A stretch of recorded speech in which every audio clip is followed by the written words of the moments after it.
नमस्कार दोस्तों, आपका स्वागत है स्टार स्कूल न्यूज में। दोस्तों, सबसे पहले बात करने वाला हूं ग्रुप डी भर्ती परीक्षा के संबंध में। ग्रुप डी भर्ती को लेकर छात्रों के साथ बहुत बड़ी फजीहत हो चुकी है। जी हां दोस्तों, सबसे पहली जो फजीहत है ग्रुप डी परीक्षा को लेकर भैया, वो है जो पहली समस्या आई है सामने इस नोटिस के आने के बाद। तो पहली समस्या यह है कि इस भर्ती में सीबीटी 2 भी कराया जाएगा। ठीक है दोस्तों, सीबीटी 2 भी इसमें होगा। दोस्तों, सीबीटी 2 होने का इसमें मतलब है कि 2022 जो साल है ये पूरा परीक्षा कराने में ही समाप्त हो जाएगा। ठीक है भाई, देखिए कम से कम छात्रों की संख्या है 1.25 करोड़।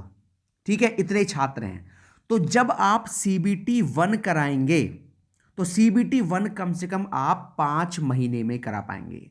जैसा कि आप जानते हैं, जो पिछला ग्रुप डी हुआ था वो भी 4 से 5 महीने में सीबीटी हुआ था। तो इस प्रकार हम कह सकते हैं कि अगर 1.25 करोड़ बच्चों की संख्या है तो सीबीटी 1 कराने में आप 5 महीने का समय ले जाएंगे।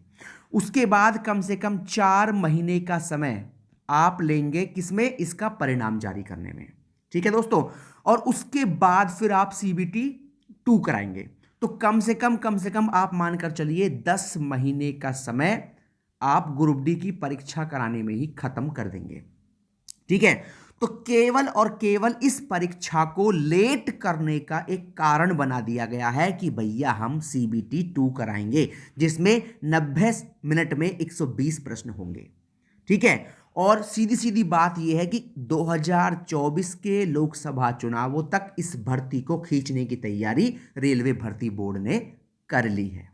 ठीक है, और ऐसा केवल रेलवे की परीक्षाओं में ही होता है और किसी परीक्षा में नहीं होता, क्योंकि रेलवे में जो आवेदन आते हैं ना भैया, वो करोड़ों में होते हैं। रेलवे के आवेदन होते हैं करोड़ों में, और 1 करोड़ अगर आवेदन हुए और एक व्यक्ति की फैमिली में अगर 5 मेंबर भी हुए तो भैया 5 करोड़ संख्या होती है, 5 करोड़ वोट। तो एक पहली जो फजीहत है, ये 2022 पूरा बर्बाद करने वाले हैं छात्रों का ग्रुप डी को लेकर। ठीक है, ये तो हो गई पहली फजीहत की बात। अब बात कर लेते हैं दूसरी फजीहत क्या है। दोस्तों, दूसरी समस्या सबसे बड़ी सामने आ चुकी है, नंबर ऑफ कैंडिडेट, कितने क्वालिफाई कराए जाएंगे उस बात को लेकर।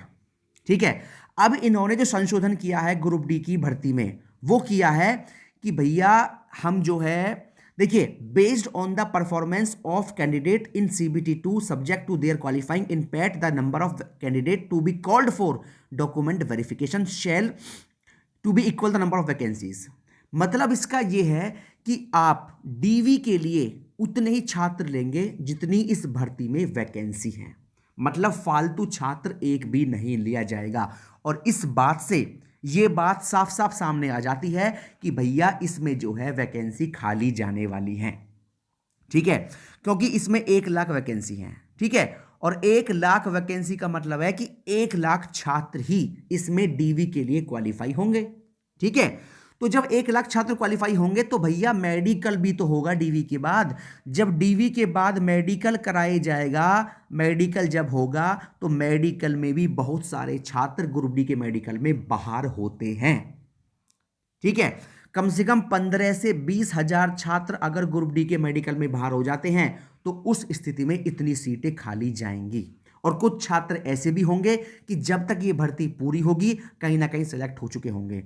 तो आप ये मानकर चलिए कम से कम 30 हजार से 40 हजार वैकेंसी इसमें खाली जाएंगी। तो छात्रों की सबसे बड़ी फजीहत ये भी बन चुकी है। ठीक है, तो केवल और केवल छात्रों को समस्या का सामना करना पड़ रहा है। और ग्रुप डी का ये नोटिस आने के बाद बहुत सारे छात्रों में एकदम तनाव का माहौल बन चुका है। बहुत सारे छात्र परेशान हैं, करें तो भैया क्या करें। हर बार आप केवल सीबीटी 1 कराते थे, एक ही सीबीटी परीक्षा पर आप सिलेक्शन देते थे, लेकिन अब सीबीटी 1 भी होगा ग्रुप डी की जॉब में और फिर सीबीटी 2 भी होगा। उसके बाद सीटें इसमें बहुत सारी संख्या में खाली रहेंगी, और ये केवल सीटें खाली रखने का एकमात्र तरीका रेलवे भर्ती बोर्ड ने अपनाया है। ठीक है दोस्तों, और इसमें साफ साफ लिखा है भैया कि जितनी वैकेंसी हैं उतने ही छात्र हम डीवी के लिए क्वालिफाई करेंगे। और आपको बता दूं, डीवी के बाद ही मेडिकल होता है। ठीक है दोस्तों, तो ये 2 प्रकार की फजीहत छात्रों के लिए बन चुकी है, और ये कोई बहुत छोटी बात नहीं है, ये बहुत दोस्तों बहुत बड़ी बात है। ठीक है दोस्तों।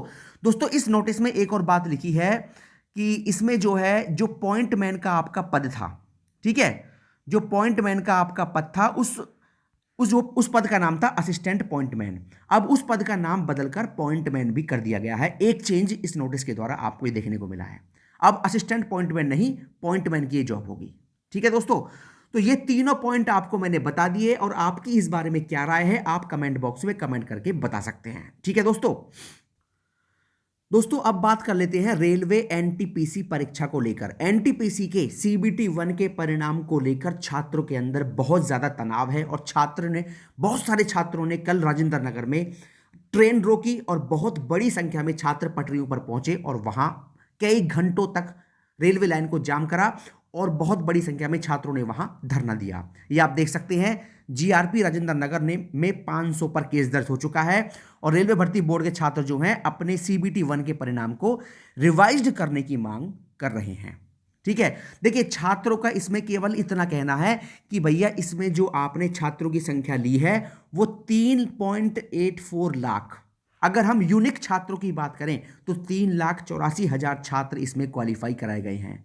लेकिन अगर वही छात्रों की संख्या अगर हम रोल नंबर वाइज लेते हैं जो रिपीट होते हैं, तो वो बैठते हैं 7 लाख से ऊपर। लेकिन जो पिछला एनटीपीसी परीक्षा हुई थी उसमें ऐसा नहीं था। उसमें केवल जितने भी छात्र पास हुए थे वो अलग अलग थे, लेकिन यहां छात्र बार बार रिपीट हो रहे हैं, और रिपीट होने के बाद ही छात्रों की संख्या 7 लाख बैठती है। तो इस स्थिति में हम कह सकते हैं कि अगर हम एक यूनिक छात्र की बात करें, अगर हम छात्र को रिपीट संख्या ना गिने, एक छात्र को एक ही बार गिने, तो उस स्थिति में छात्र पास हुए हैं केवल 3,84,000। और छात्रों का केवल यही कहना है इस रिपीट की जो कंडीशन है इसको हटा दिया जाए, और 7 लाख छात्र जो आप ले रहे हो वो अलग अलग छात्र लीजिए। छात्र को बिना रिपीट करे वो संख्या होनी चाहिए 7 लाख, छात्रों का यह कहना है। और रेलवे ने यह नया नियम अपनाया है, और इस नियम को अपनाने की वजह से छात्रों ने बहुत तगड़ा धरना कल पटना में दिया, ये आप देख सकते हैं। ठीक है, कई घंटे तक 7 से 8 घंटे तक लगातार ये ट्रेन को रोके रखा, और छात्र बहुत इससे नाराज हैं, ये एनटीपीसी का स्कैम मान रहे हैं। ठीक है दोस्तों, और रेलवे भर्ती बोर्ड का अभी इसके ऊपर कोई बयान अभी तक नहीं आया है, और इसके बारे में अगर कोई भी जानकारी मुझे मिलेगी तो आपको दे दी जाएगी समय से। दोस्तों अब सबसे बड़ा सवाल यह है कि क्या रेलवे भर्ती बोर्ड रिजल्ट को रिवाइज्ड कर सकता है। देखिए अभी तो ऐसे कोई भी आसार नजर नहीं आ रहे कि रेलवे भर्ती बोर्ड इस परीक्षा के रिजल्ट को रिवाइज करेगा। ठीक है, बाकी समय आएगा तो उस स्थिति में कुछ बदलाव हो सकता है, देखने को मिल सकते हैं। बाकी उम्मीद बहुत कम है कि एनटीपीसी का ये रिजल्ट जो है वो रिवाइज हो। ठीक है दोस्तों, तो ये खबर है रेलवे भर्ती बोर्ड की ग्रुप डी और एनटीपीसी परीक्षा को लेकर। और इन परीक्षाओं के संबंध में कोई भी और जानकारी मुझे मिलेगी तो आपको सबसे पहले एकदम ऑथेंटिक जानकारी मेरे चैनल पर दे दी जाएगी। दोस्तों यही न्यूज़ थी। अगर आपको मेरी वीडियो पसंद आई हो तो मेरी वीडियो को लाइक कर सकते हैं। अपने काम की ऐसी और वीडियोस पाने के लिए मेरे चैनल को सब्सक्राइब कर सकते हैं। बहुत बहुत धन्यवाद दोस्तों। जय हिंद, जय भारत।